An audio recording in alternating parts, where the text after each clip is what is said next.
Sveicināti atkal patentu valdes tiesnešu un intelektuālā īpašuma. Welcome back to the professional seminar of the Patent Board. The next part of our seminar will be devoted to copyright and other rights. And now I would like to give the floor to Karol Kościński, who has been the Vice Chairman of the Copyright Committee, has also lectured, including at Andrzej Wajda Film School, and has also worked in the World Intellectual Property Organization. And he will speak about litigation of disputes between collective management organizations and users of works.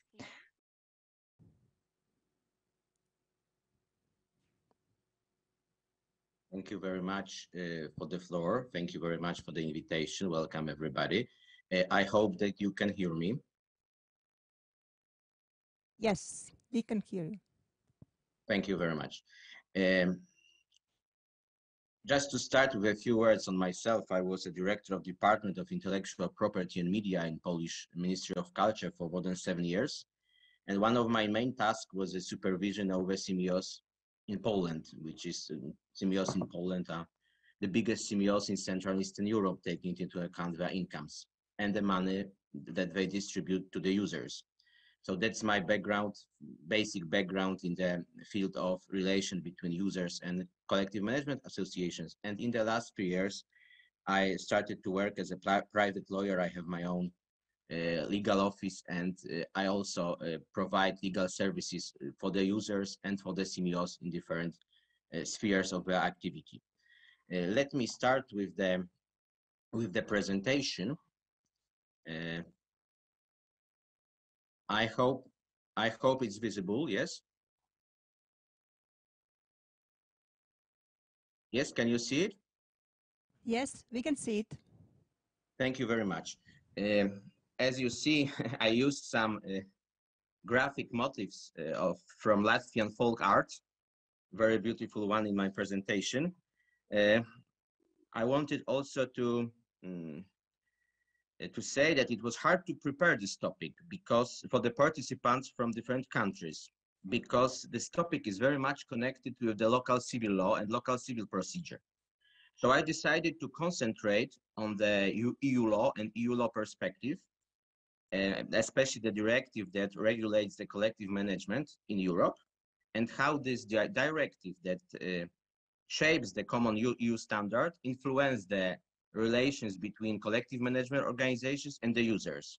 I took into account that many of the participants come from the countries that are or have been already part of the European Union, and in these countries the directive was directly transposed to the local legal provisions on collective management. And of course, there are also participants from the countries that are trying to get access to European Union, and they are working to make their law compatible with the European standard. I would like to start with the first slide to tell you where are the sources of the EU common standards in which regulate the relations between users and with the collective management organizations. First of all, when we think about the copyright, the most popular way to manage the rights is the individual management. We have the right holder on the one hand and the user on the other hand, and they conclude the license together. They agree on the terms of and conditions of the license. But sometimes it's not possible or it's impractical. And then there is a place for the collective management, which in European context, this kind of services are provided by the collective management organizations in most of European countries, working in the form of foundation or in the form of different types of association of right holders. And when we look at the collective management from the perspective of the law and from the perspective of the economics, we see that collective management work on the two-side markets. On the one side, there are relations with the right holders, the internal relations, under which the collective management organizations are trying to get the broadest scope of the repertoire to represent as they can under the mandates provided by the right holders. And the other side of the market are the external relations with the users. So they are representing the repertoire that they have in order to provide a license for the different types of exploitations that is done by the users. From the perspective of the user, the primary function of the collective management organization is the possibility to get a license or to pay the statutory remuneration in order to clear the rights and in order to allow the lawful exploitation. And in most of the cases, the collective management is applied where the individual negotiations are impractical or they lead to prohibitive transactional costs. From the perspective of the competition law, the activity of the collective management organization is like a natural monopoly. First of all, they tend to license in the spheres in which they operate the whole exploited repertoire. And the tool to do it are general agreements, so-called blanket license, that cover the whole repertoire. That's why the collective management organization are also recognized as natural monopolies. First of all, because the costs of the management are to a certain extent independent from the number of the works or from the rights that they manage. Second, because they are adding new rights or extending the range of the repertoire administered does not change the cost significantly. So from the perspective of the collective management organization, the broader repertoire it has to license, the more cost-effective is its activity. Treating a collective management organization as natural monopolies result in the application of the rules of competition law to the activity. Because when you are a natural monopoly, sometimes you cannot resist of abusing your dominant position. And when we look on the standards of the European constructed in the European law to regulate the relation between the collective management organization and the users, most of them come from the assessment of these relations from the perspective of the competition law.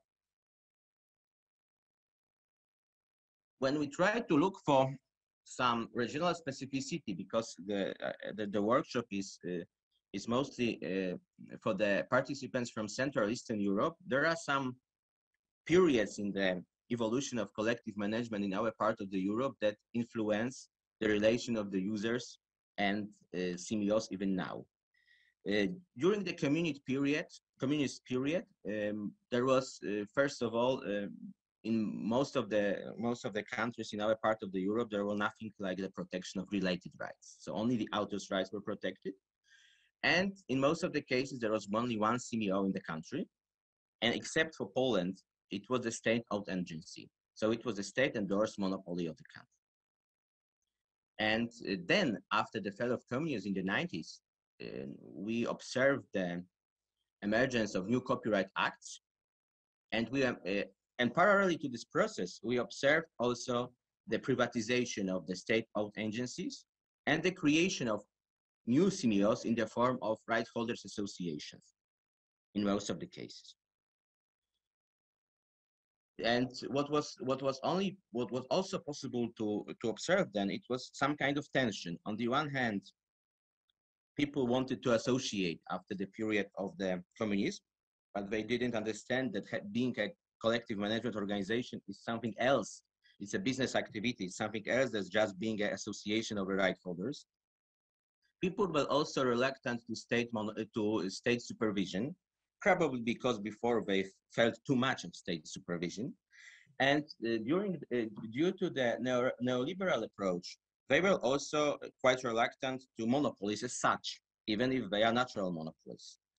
So they thought that competition in every sphere of providing different type of services, so also in the collective management, is something healthy. And the one consequence that we have now is the fact that in certain countries, we have more than one CMO that manage the particular category of rights that is very characteristic for the performance rights, for example, and it creates a lot of chaos in the market, also for the relations between the users and the CMOs. I will come back to this issue a bit later. And what is also visible is the fact that the CMOs in Central Eastern Europe are constructed as associations. And from the perspective of the competition law, they are, if they work in the form of the association, they are still recognized as a business entity or economic operator. And that allows to assess their activity from the perspective of the competition law. But from the perspective of the civil law, collective management is most of the cases treated as a part of the statutory activity of the association. So it's outside of the business activity. Of course, the same collective management organization may conduct business activity, and that is then treated as a normal business entity. So the first thing which is important in the litigation is the proper classification of the CMO's different segments of activity. When it works as a association, so within its statutory activity, certain special procedures that are in civil procedure prescribed the business entities will not be applied. Also, the fact that collective management is treated as a part of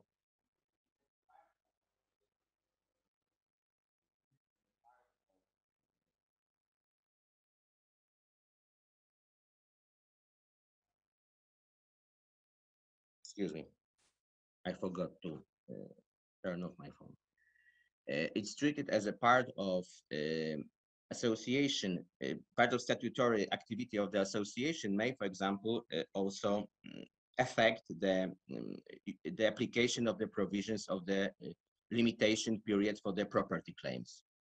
So in such a circumstances, these provisions allow the shorter term for the limitation of the claims in case when there are derived from the relation of two business entities. When the CMO is working as a association, then this periods for the limitation of property claims will be longer. And after the period of transition, we have the phase of implementation of the directive 2014/26/EUA, and the certain comprehensive standards and based on the European law were then introduced into the legal orders of the part of the countries that were that has to implement the directive. Some of the standards were before known in certain legislation. Some of them were reflected in the jurisprudence. And when you look at these basic standards that regard the relation between the CMOs and the users in European law, we see that the first one is the obligation of CMO and the user to conduct negotiations in a good faith. The second one is the obligation that the licensing terms, so not only remuneration, should be based on objective and non-discriminatory criteria. The third obligation is the obligation of the user to provide to the right holders the appropriate remuneration for the use of their rights. And if the CMO is not, first of all, the CMO also has to, with undue delay, offer the license or motivate the refusal of offering the license. The last obligation that can be derived as a simple European standard is the obligation of the user to provide CMOs with information necessary to grant the license. And that allows us to determine the typical problematic issues that may lead to the litigation between the CMOs and the users. And what we see are the issues that can be part of the litigation that can lead to the litigation is first of all obligation of the contract on the side of the CMO. Problems that are always the most important and the most difficult, setting the amount of the remuneration for the use of works, determining the repertoire that is represented by the CMO, and the problems that may be connected with access to the information about the repertoire and about the scope of exploitation. And when we look at the three last possible problematic issues, they are very interconnected with each other. When we have the proper information about the repertoire, we are more prepared to set the amount of remuneration properly. When we have a proper information about the scope of exploitation that is performed by the user, it's easier to distribute, or sometimes it's possible to distribute the revenues among the right holders represented by the CMEOs. When we look on the rights that are represented by the CMEOs, they are very complex. First of all, CMEOs in most of the cases is used in the sphere of musical works. And when we look at this as a song, to a song as a subject of the copyright law, we see that there are three types of rights there: the author's rights, the performer's rights, and the phonogram producer's rights. The first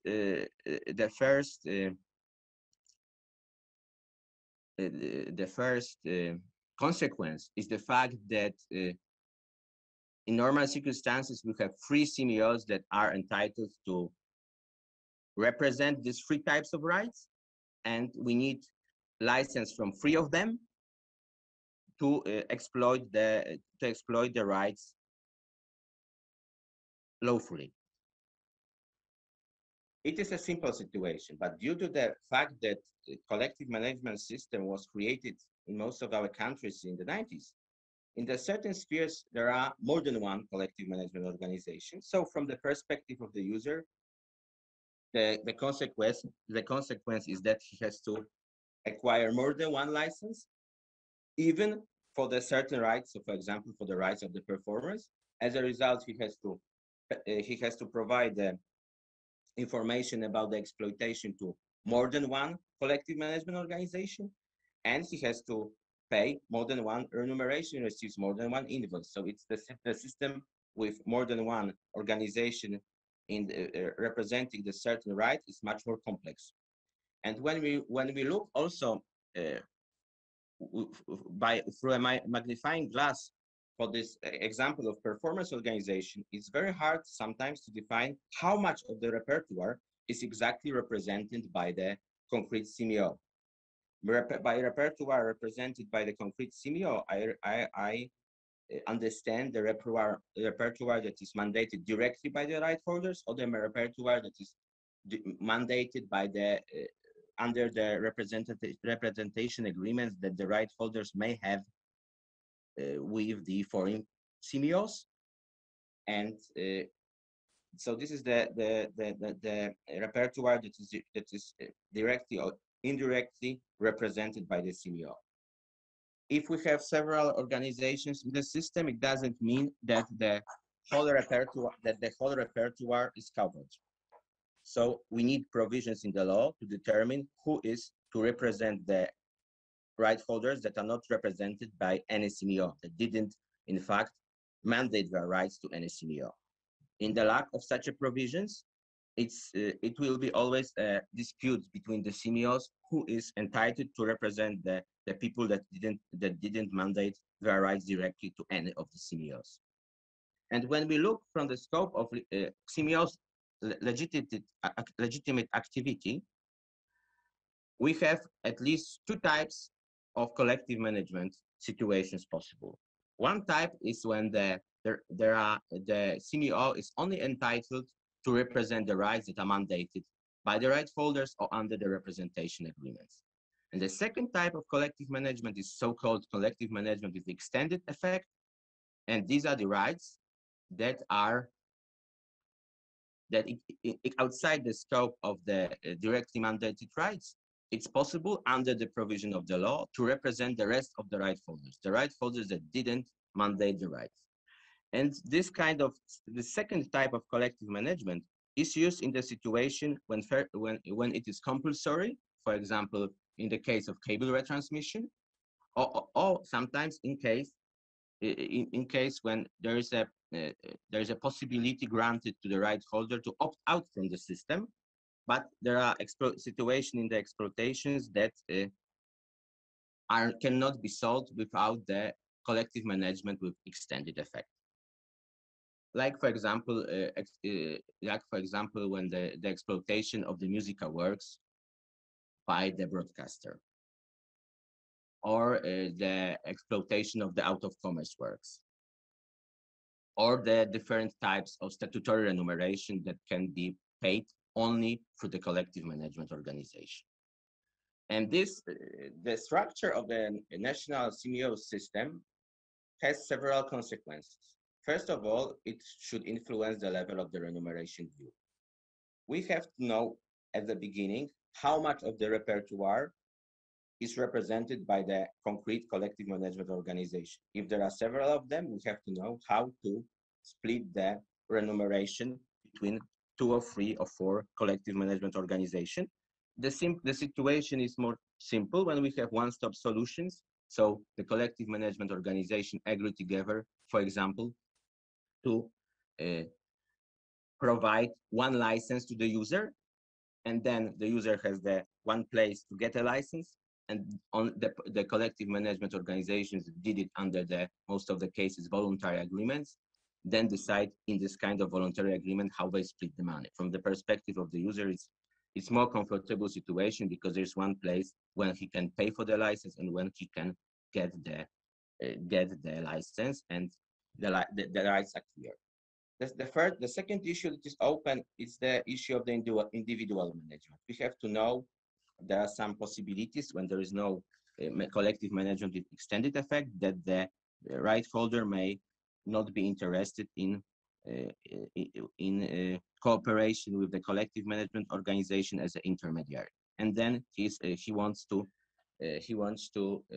license his rights on his own, and it's his right under the European law. He can do it. He can also withdraw his rights even if they were before mandated to the CMO, if, for example, he's not interested, he's not happy with the conditions that CMO provides. And the last thing that is quite practical one and is a result of the structure of national CMO system is the question whether CMOs are always entitled to represent all the right holders in front of the court. In case when there is a collective management with extended effect, the answer is pretty simple, yes. But in case when there is they can only license in the repertoire that was directly mandated to them, it depends on the national solutions.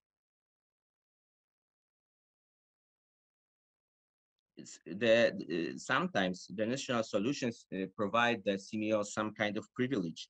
A presumption of it is called the presumption of representation, and if such a privilege is provided to the CMO, they don't have to, in front of the court, prove that they are entitled to represent every single right comprising the repertoire, but they can, for example, they can say that they are authorized to represent a certain category of rights, and it is kind of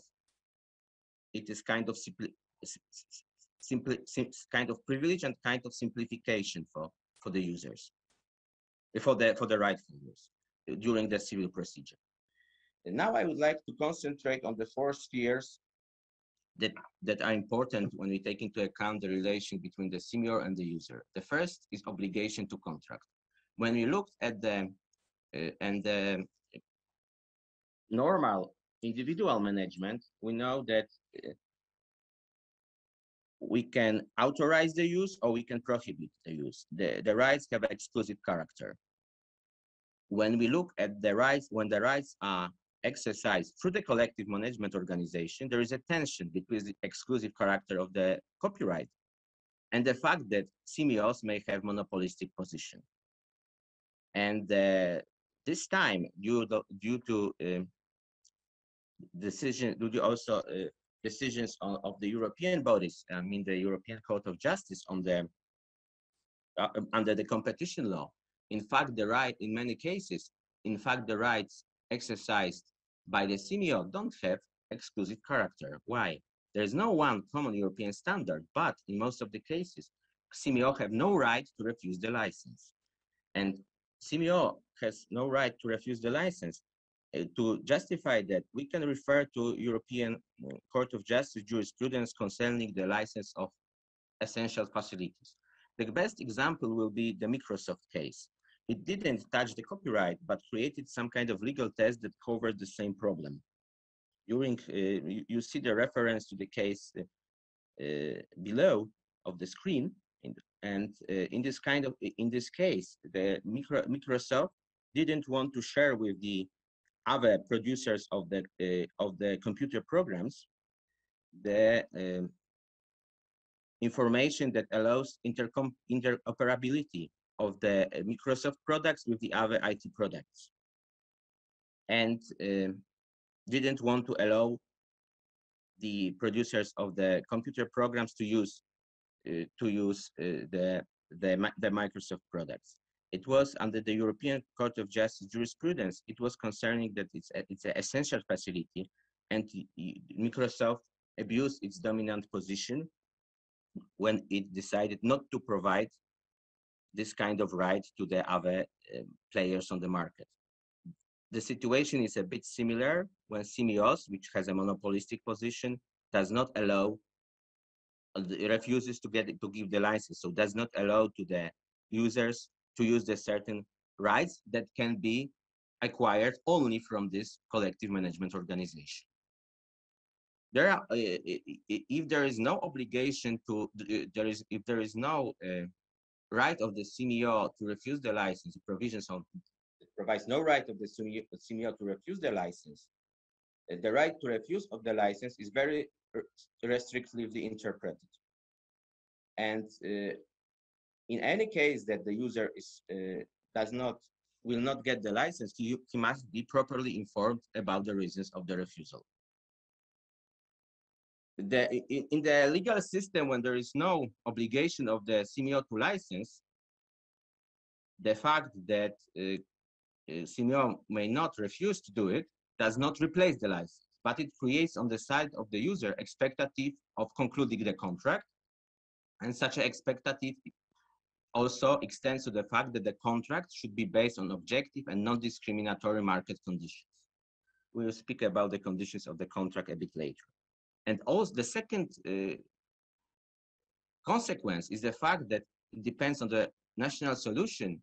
When the CMO refuses to give the contract, to give the license, user has a right to go to the court, and the court may, for example, have a right to shape the legal relations in front of the court, to shape the conditions of the license and decide on the appropriate remuneration. Sometimes the courts are quite reluctant to use this provision, mostly because they have problems with setting what is appropriate remuneration in certain circumstances.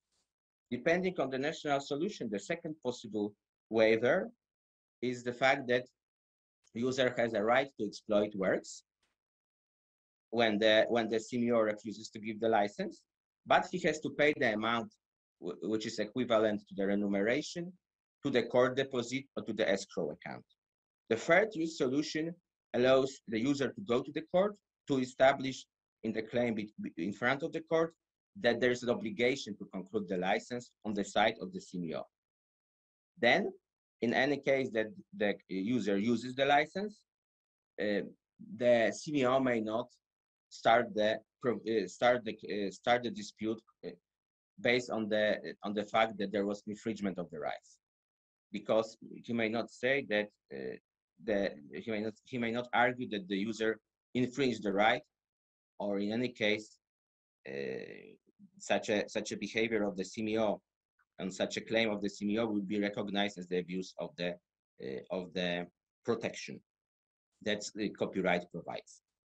The other solutions that are possible, depending on the particular provisions of the national law, allow to start the procedure in front of administrative body that is responsible for their supervision, or allow to start the procedure in front of the body responsible for protection of competition, and treat this kind of refusal of granting the license as the abuse of dominant position.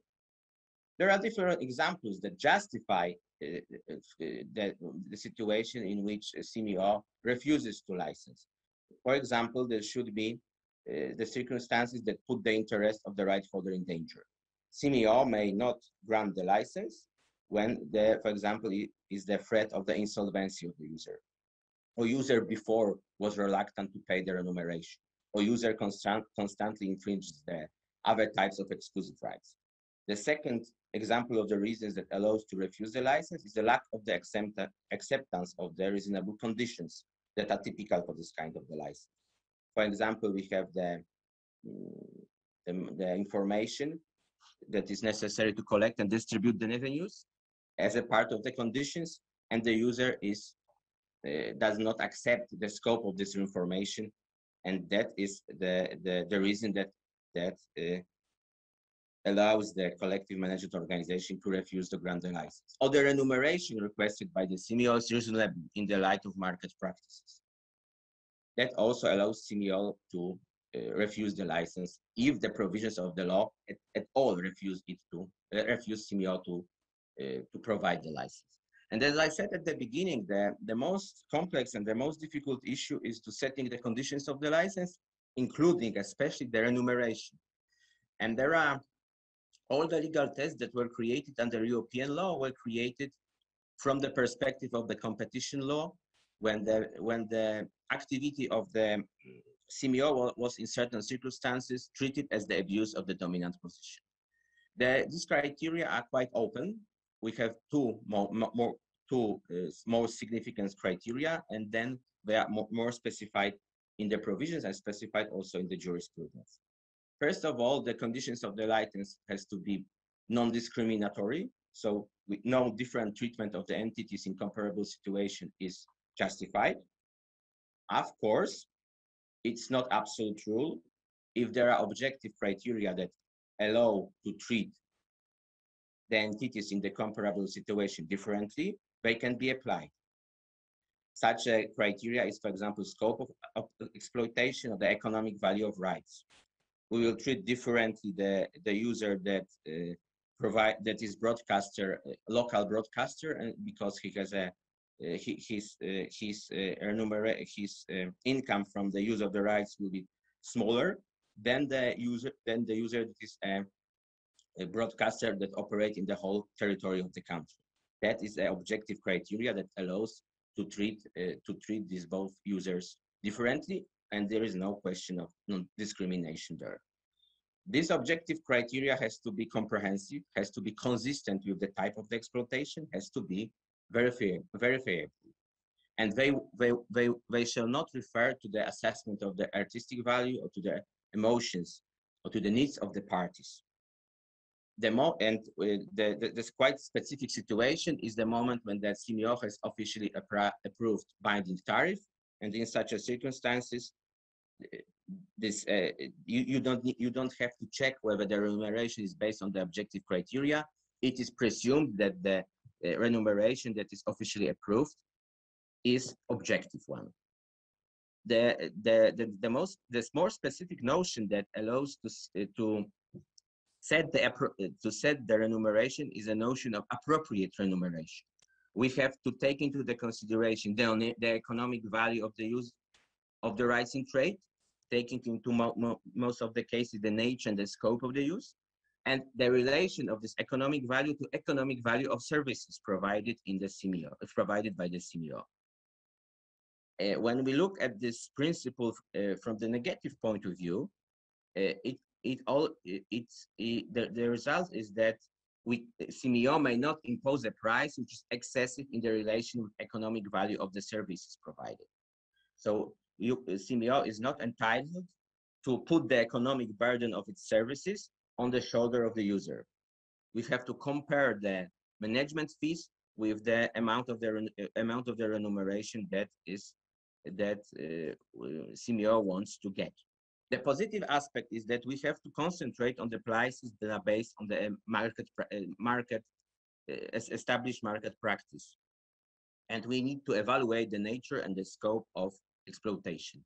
When we When we look at the nature and the notions of the nature of exploitation, scope of exploitation through the magnifying glass, we see that there are some specific indicators that has to be taken into account. First of all is the method of user's activity, whether it's a commercial exploitation or non-commercial exploitation. Then we have to take into account the context of the use. The use of the content may be a main part of user's activity, like music, like in the case of music broadcasters, or it can be may have just an ancillary function, or may be something additional to the activity, like, for example, use of music in the shops, for example, like the barbers. And we have to decide on the facts of the case what is the nature of the exploitation. We can also take into account the influence on the exploitation, the value of the rights in question in future. It is a so-called problem of cannibalization of the rights, and when the certain works are accessible, the value of the rights in future may be lower.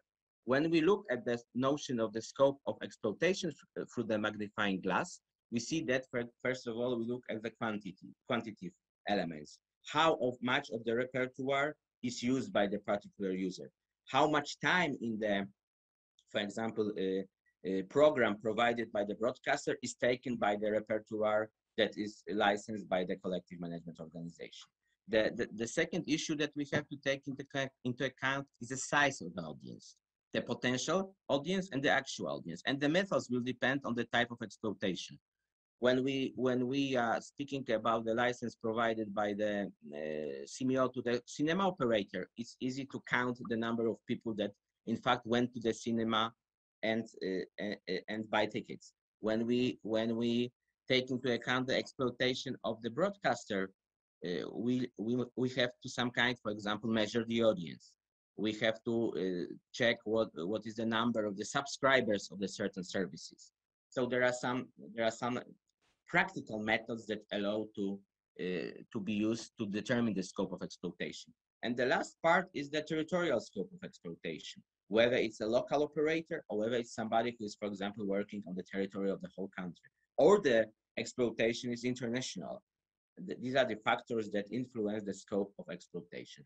And here you'll see how the remuneration was set in the concrete cases. We have to see, and if, for example, whether it was possible under the European law and under the jurisprudence to have the remuneration set as the percent of the incomes of the user.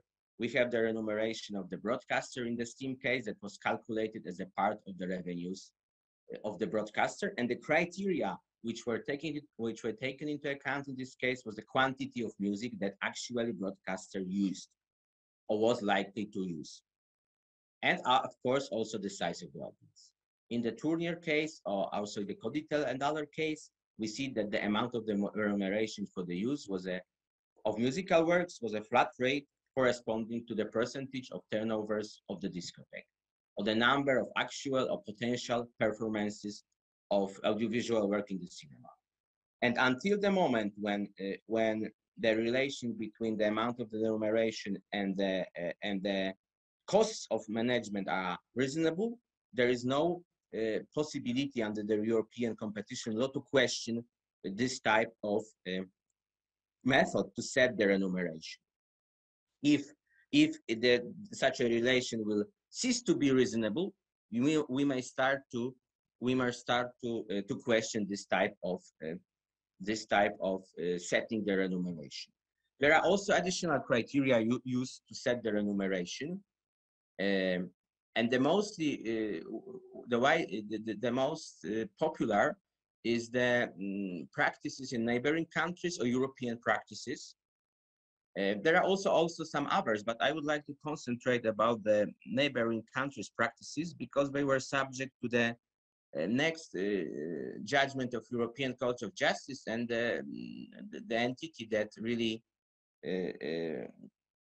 started the case was the Latvian collective management organization, which tariffs were treated or were checked by the European Court of Justice whether they abuse a dominant position or not. And the criteria that were used for such a comparison, well, that allowed to base the tariff on the practices of neighboring countries, were the criteria that, first of all, we have to compare whether this tariff is takes into account the purchasing power parity. So in Poland, we have the example of the CMO that wanted to set the remuneration for the use of the music in hotels on the level of the remuneration that was used by the Austrian collective management organization. When we take into account the purchasing power parity, it's quite obvious that it's much higher in Austria than in Poland. So this is the result of application this kind of criteria. The other criteria is the fact that you have to use representative broad sample. You cannot concentrate on the criteria that are used in one particular country. And you have to also take into account the consumer habits and the economic and social elements. So, for example, GDP, or even historical background. In the judgment that I'm referring to now, the Latvian organizations took as an example the tariffs used in other Baltic states. So probably it will pass the test that it will be consistent with economic and social elements. And when there are differences in the tariffs, they are justified if they are insignificant, or they have transitional character, or maybe justified if the cost of the management differs significantly. In other cases, the best possibility to use the criteria of the tariffs used in other countries is to check whether they fit into the economic and social element, and whether they take into account the purchasing power parity. Quite specific situation is the situation when we have tariffs. There are different types of tariffs. There are tariffs accepted only by the CMO internally, and they are just something that may be a matter of negotiations between the user and the CMO. And there are tariffs that are approved or prescribed by the law. And this kind of tariffs are binding. They replace the contractual arrangements. They are used predominantly in the instances of massive exploitation, with many users interested in safeguarding rights to use the whole repertoire. For example, in the case of cable retransmission or the public performance of music. It may also have minimal, maximal, or rigid character. If they have minimal character, the subject of the negotiations may be the higher tariff. Maximal character, the lower tariff. Rigid character, you just apply the tariff. And that's all what you have to do. So it solves one of the most significant problems. I don't have too much time to concentrate on the litigation, on the tariff setting, but I just want to mention two aspects. First of all, it's in the process of setting the tariff, you apply, to determine the remuneration, you apply exactly the same indicators that you use in the negotiations between the user and the collective management organization. The remuneration that is prescribed in the tariff must meet the same conditions. And what is quite typical for this process, I wanted to show this process by these different types of bananas, is the most important part is the green part, when the banana is not ripe, because it's the moment when parties start negotiations or start to negotiate the collective agreements, or they are using the deferred alternative dispute resolution mechanism. This phase is the most important, because in this, not only to solve the problem or to have the tariff, but to collect the evidence and to determine what are the points of conflict between the parties. Then, when such a situation, when these points of conflict are clear, or when there are different opinions of the experts, it's much easier to go through the whole tariff setting procedure and to have this tariff at the end applied. It is also, from the perspective of the court, it is also easier to apply the tariff for the phase of the court review, which may be, it's different in different countries, but it always, during the court review phase, the court must challenge the issue whether the tariff provides appropriate or non-appropriate remuneration. I don't have too much time to get into the access to information, but there are 4 types of different claims regarding the information. We spoke about the pre-contractual obligation of the CMO to provide information during the negotiations. Of course, there is possibility to use the Article 8 of Directive, IPRED Directive in case of copyright infringements. So not in the situation when we have existing license. There is always, and it's a European standard, contractual obligation of the user to provide information documents, but not all of them, only these that are indispensable to collect and distribute revenue stipulated in the contract. So only information that allow collective management organization to perform its functions. And in many countries in our part of the world, the CMOs either have a right to control the user or have a right or have an independent claim to access the information. And this is a statutory right of information. And I would like to concentrate for just a few moments on this type of statutory claims. First of all, they are irrespective of the existence or non-existence of the contractual relations between the CMO and the user. Claim may be used before we enter into the agreement, into the negotiations, or can be used. It can be also used in the course of the disputes over the statutory remuneration. And it is the problem, for example, of paying the levies. This kind of claims are most of the cases used to determine whether the user is obliged to pay, for example, the statutory remuneration or not, and to what extent his obligation is, this obligation of the user exists. What is typical for this kind of claims is the fact that they have quite distinctive subjective scope. Only CMO may be a claimant, and on the other side, everybody who has information that are relevant needs to provide this kind of information, of course, whether they are indispensable, whether they meet the create criteria of being indispensable.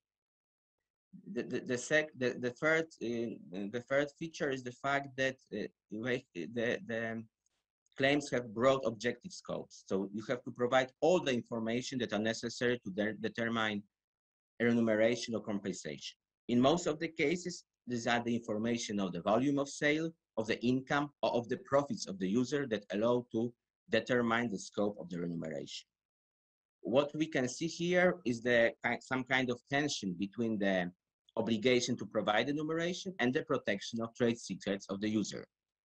These statutory claims are treated as the exception to the protection of the trade secrets, but it doesn't mean that then CMO can do what the CMO wants with the information that the CMO will get with the use of this kind of claims. First of all, this information may not be disclosed to anybody else, so no third party, and may not be used by the CMO for the other purposes that collect other than collection of the remuneration and distributing of the remuneration for the right holders represented by the CMO. Thank you very much for the attention. I must admit that I provided a bit too long presentation, taking into account the amount of time that I have, but it's my fault. I'm waiting for your questions. Thank you very much. Thank you very much, Mr. Kościński. Actually, we do have one question to you, if you can answer it shortly. And the question is alternative dispute resolution mechanism working in Poland? Has it been used? Mm-hmm. Okay. Of course, we have in Poland provision on the mediation in front of the Copyright Commission that is part of the Ministry of Culture and National Heritage.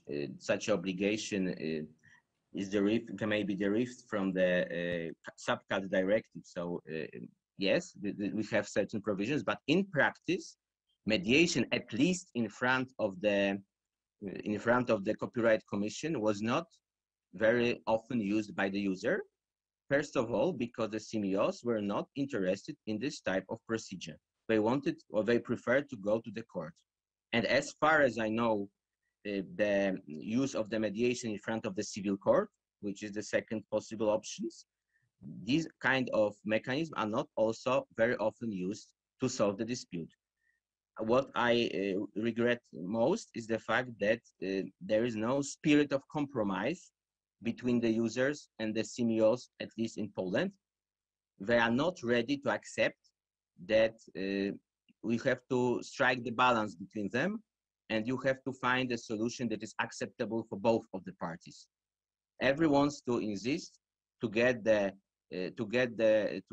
conditions of the license that are good for the user and bad for the CMO, and quite the reverse. Thank you very much, Mr. Kościński, You. for your presentation and answer also. And now, according to our agenda, we have to speak about the copyright and AI.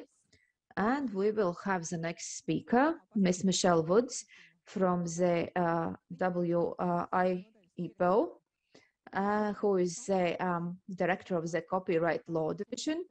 And they are tasked with supporting member states in matters that are related to copyright and neighboring rights, and help the member states if they wish to join any copyright or neighboring right treaties and implement these treaties. Before joining the WIPO, she worked for the US copyright body, and she will speak about copyright and AI. Ms. Woods, the floor is yours. Please start. Thank you so much for that introduction, and I will try to share my screen.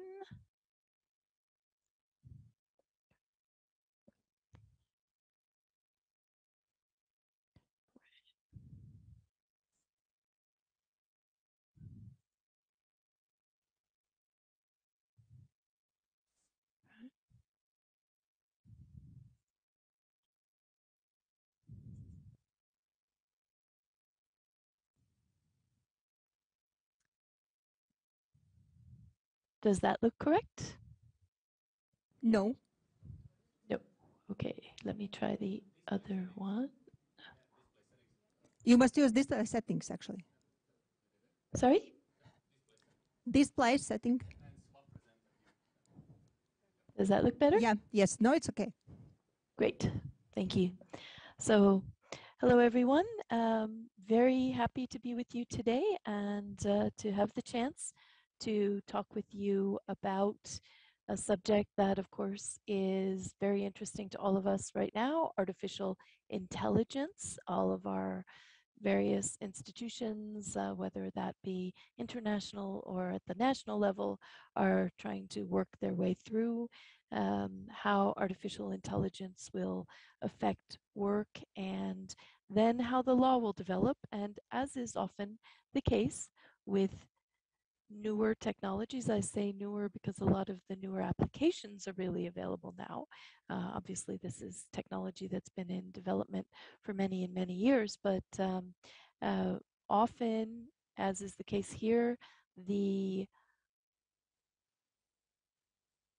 applications and the marketplace move faster than the legal developments. That can be fine, but we're certainly at the point where a lot of institutions and national governments are looking at questions related to artificial intelligence and copyright.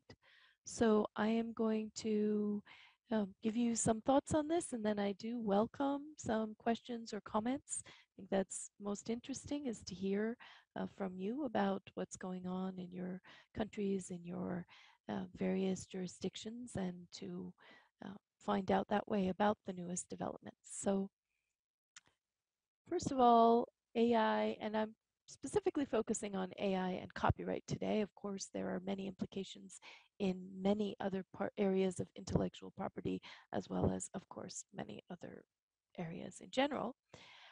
AI now is really ubiquitous. If we look at streaming services. They use it to generate recommendations, to select film, to push information on potential selection of films, of books, of goods.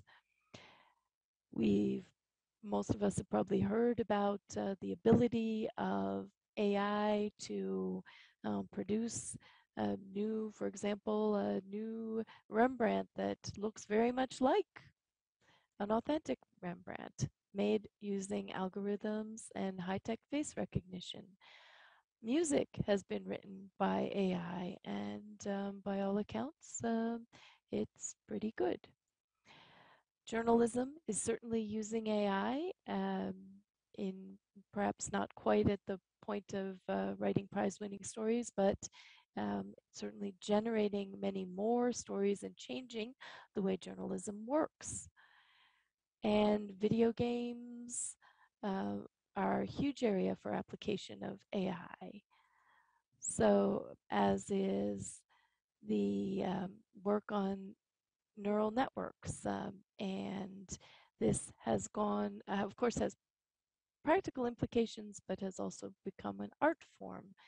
It is possible to generate, of course, here fake headshots, but also fake news. So all kinds of what we think of as potential copyrighted works created by authors and creators, are in fact susceptible to being created by artificial intelligence. But what does that mean, and how do we fit that into a copyright system that is fundamentally based on human beings and the creativity and authorship of human beings, including original authorship of human beings? That's something that a lot of legal systems are grappling with now, including, of course, the European Union, a lot of individual member states, a lot of countries around the world, regions around the world, and we have been also looking at these questions and hosting a high-level conversation on them at WIPO. So I'll talk a little bit more about that after just reviewing some basic principles and some of the options that have emerged in the area of applying AI in the copyright realm. So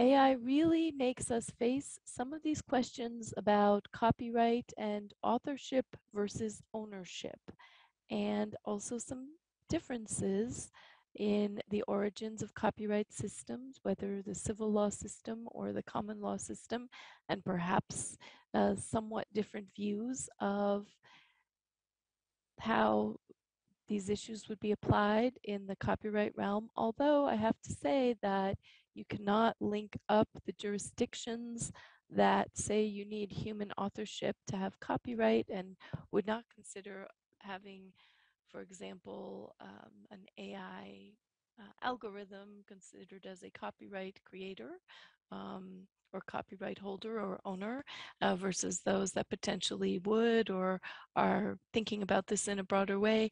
That doesn't really break down in civil law, common law lines. So, of course, this isn't really a new issue or a new problem. There's been this conundrum, or I wouldn't say necessarily tension, although at times it can be a tension, but these dual approaches of thinking about the natural right of creation of works versus having incentives to create and thinking of copyright much more in economic terms. I would say more and more we see that national copyright laws, with which we work frequently at WIPO, do combine these two approaches.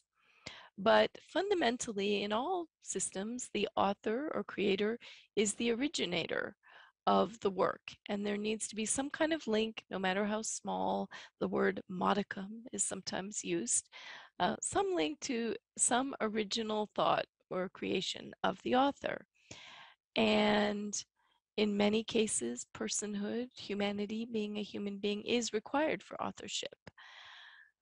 We do have interesting questions regarding joint authorship or collaborative works where perhaps more than one author is possible, but even then, normally, it is the case that they're all human beings.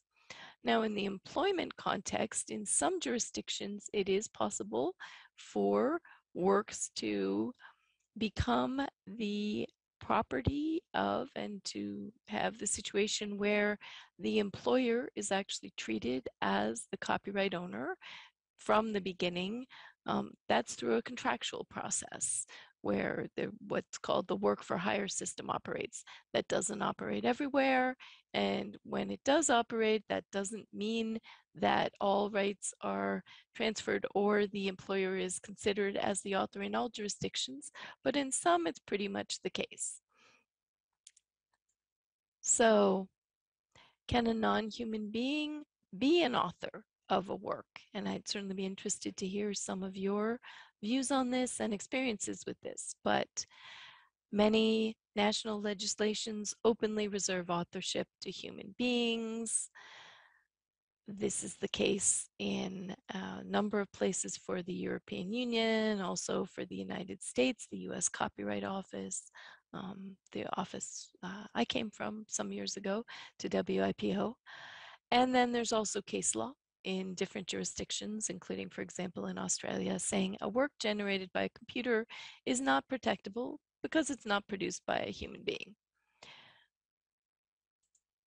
So there are different kinds of subject matter of copyright, and you can look at them and think about whether some of these might be susceptible to using or to being applied in the AI context. And for example, one could think about related rights, those rights that are closely linked to the exploitation or distribution or other activity with an original work, but are not directly related to the creation of the work itself. This seems to be the direction a lot of jurisdictions are going in. For example, I've heard a lot of discussion about this in at the European level. Also recently, the UK IPO had an inquiry on the topic of AI and IP in general, and one area was copyright, and one of the ideas raised during that inquiry was to think about a related right for works generated by computers, by artificial intelligence, by perhaps algorithms. So it's an interesting question about where to look in order to fit AI created works in, if it's necessary to fit them in. Some feel that it's not, that there's no need to expand the definition of works subject to copyright, and that, for example, they can all be in the public domain. That's a solution proposed by some. That's probably less popular for those who are looking at economic uses and implications of artificial intelligence. So I'm going to not spend too much time on the European Union situation because I'm well aware that many of you are much more familiar with the European Union case law than I am, and so I don't presume to lecture to the experts, but there is certainly the broad principle that originality must reflect the author's own intellectual creation, personality. This can come through choice or selection of elements or composition, and one would really have to query whether setting parameters or creating algorithms would be considered enough to put the human imprint on what is subsequently generated by a computer through the use of artificial intelligence. There is this interesting language found in the UK Copyright Designs and Patent Act, which is really being looked at again at this point. But similar approaches are found in some other Commonwealth or former Commonwealth jurisdictions. And they actually provide a definition of a computer-generated work. and say that in the case of a literary, dramatic, musical, or artistic work, which is computer generated, the author shall be taken to be the person by whom the arrangements necessary for the creation of the work are undertaken. And a computer generated work is defined as a work that is generated by a computer in circumstances such that there is no human author of the work. So this provision was not originally adopted to address artificial intelligence, and that's partly why the consideration is ongoing, but it does provide some interesting ideas and gives the sense that there are some potential precedents that, as is often the case, there may not be an exact fit, but usually some aspect of new legal situations that arise have been seen before and solutions have been found. However, it's also the case that when, for example, in discussing this issue with lawyers in civil law jurisdictions, many of them are not very enthusiastic about this approach. And if it then results in something that is called a copyright work, if it's a work of related rights or there's some kind of sui generis system applied, that might be workable. So this is not, even when there's objection to this concept because it doesn't take into account the humanity of the creator, that certainly doesn't mean that those considering the text and perhaps not finding it to their liking are saying that there shouldn't be any solution within the copyright system to address artificial intelligence and rights in it, or I should say the creations of artificial intelligence and rights in it. So mentioned some of this before, but options that have been raised include treating everything as in the public domain, coming up with some kind of concept of copyright that does not need to be created by humans. It's certainly the case that ultimately in some jurisdictions, not all, but in some, it's possible for non-human entities like corporations to become the copyright holder or owner. And in that case, perhaps that could by analogy be used to address the situation of works created under AI. There could be a focus more on the undertaking, the organization, the arrangements, the activities needed to trigger the creation of a work through a computer. That doesn't happen spontaneously. There are at some point some humans involved in the process, and so perhaps authorship could be seen on a longer spectrum of time and to include a broader range of activities. There could be, as I mentioned before, a related right, a right that is not copyright per se, but is closely related to the creation and exploitation of the work, in this case, generated by AI algorithms. There could be this work made for hire analogy where copyright goes directly to some other entity. In this case, it might be the human being making the arrangements for the creation. Could be also granting rights higher up in the chain, not earlier, but perhaps later, looking at the results. So, you know, in databases, there may be rights in a compilation of data, even if the contents within the compilation are not all or not any subject to copyright. So there are different approaches that have been proposed, different potential solutions are making their way through various legal systems. And now I wanted to tell you just a bit, at least, about what we've been doing about AI at WIPO. And as I mentioned, AI is already ubiquitous and it's being used in many, many parts of our services and our programming. I won't go into this in great detail. There are links provided. You can look at this on our website, but we're definitely, this is our interaction with AI. We're definitely engaging with AI. And for example, our Advanced Technology Applications Center is undertaking research and sharing tools they create with other international organizations and IP offices, including, for example, a cutting-edge translation tool for patent documents, extending language coverage, machine translation, more. This is something I'm sure very familiar to all of you, but something very important for our work to be able to generate as many translations into as many languages as possible, as accurately as possible, and as efficiently as possible. And AI has been tremendously helpful for that.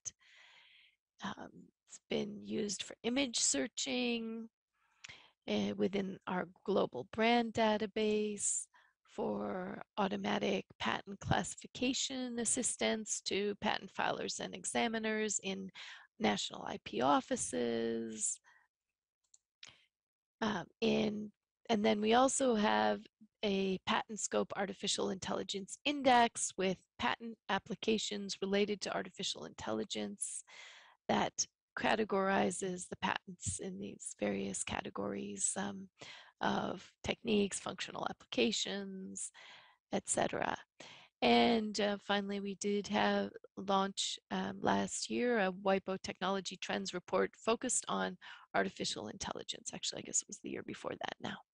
Time is passing fast during the pandemic. So there's been a lot of use at WIPO of artificial intelligence. One area that affects me directly as the secretary of the Standing Committee on Copyright is our new digital system powered by AI to create and preserve meeting records. So we will, if the member states agree, they need to approve this proposal, but we've had a pilot project for it. We'll no longer have to laboriously create verbatim records of the proceedings that take place for the committee. Instead, the AI generated transcripts plus video will be preserved over the long term and indexed digitally so they're searchable, and that will be used as the alternative. At least that's the proposal, and it's been used by some committees already.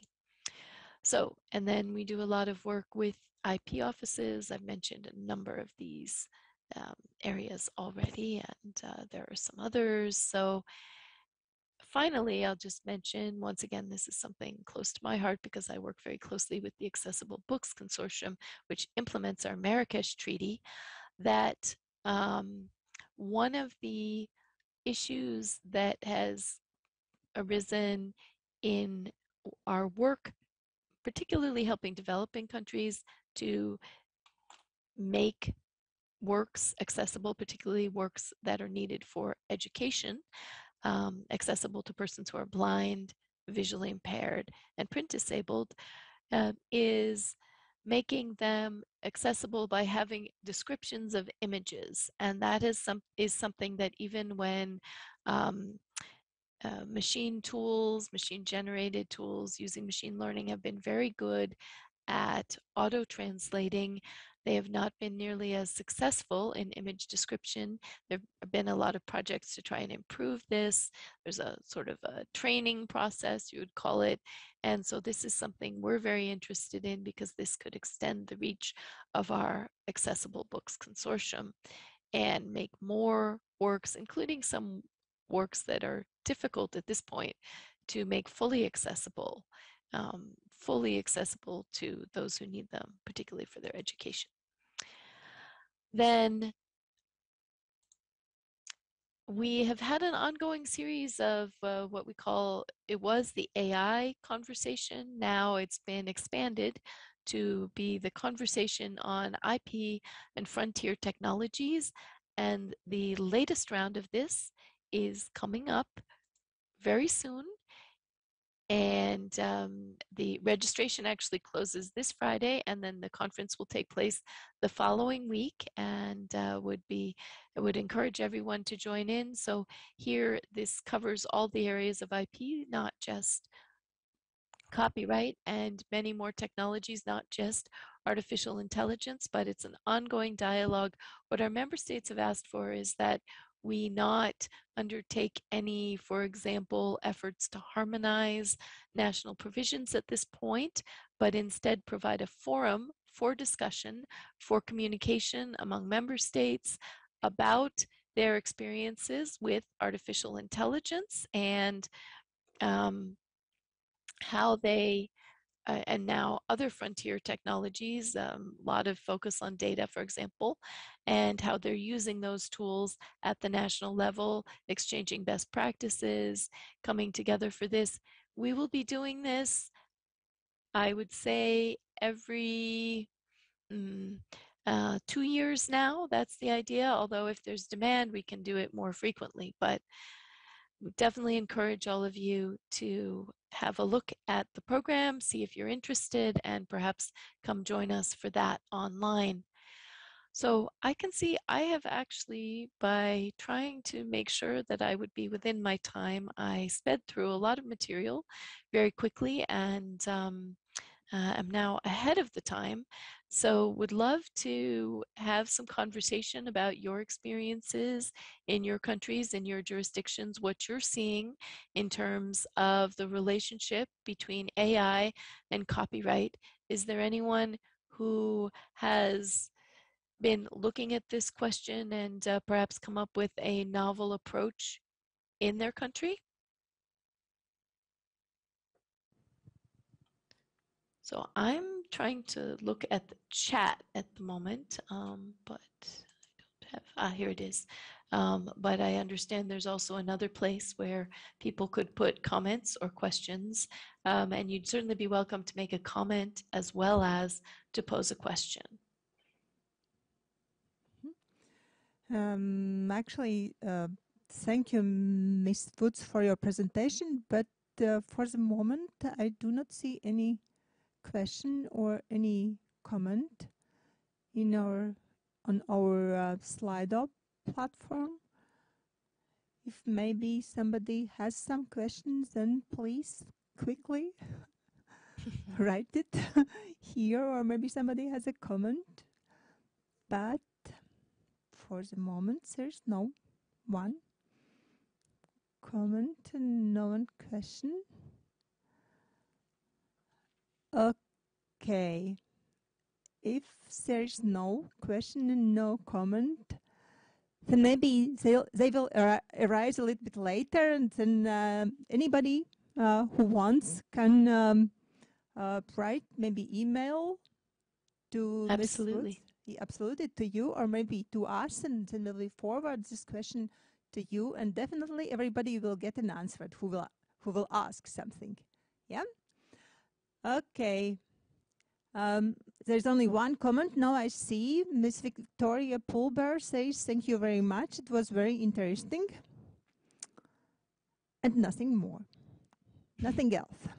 Okay, then thank you very much, Ms. Woods, for your presentation. And yeah.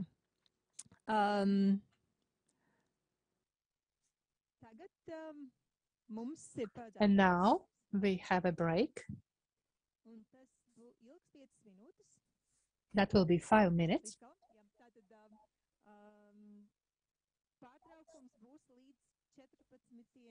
Till 14:35. So 15 minutes. So